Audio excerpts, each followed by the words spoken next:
Patrick, thank you. And breaking in the long-running YSL trial, one of the 6 co-defendants has struck a plea deal.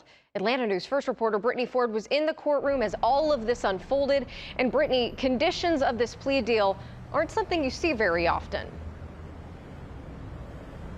Well, Carly, no. Quamarvius Nichols, also known as Quay, faced several charges in this case. One of those, a murder charge that he will no longer be prosecuted for as a part of this plea deal. And you can take a look at your screen there. This was in the courtroom earlier today as Nichols signed that plea deal agreement alongside his attorney, Bruce Harvey. He has pled guilty to one charge and one charge only: conspiracy to participate in a criminal street gang. And that charge comes with a sentence of 20 years in prison with 7 years served to be eligible for probation.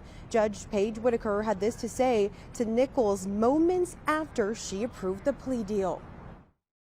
Make this a birthday present to yourself and to your children and to your wife and family, that you will leave from here today and leave whatever you used to do behind you.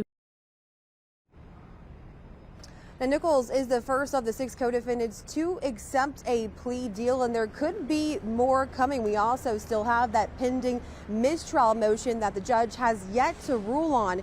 Court is expected to pick back up tomorrow morning at 9 a.m.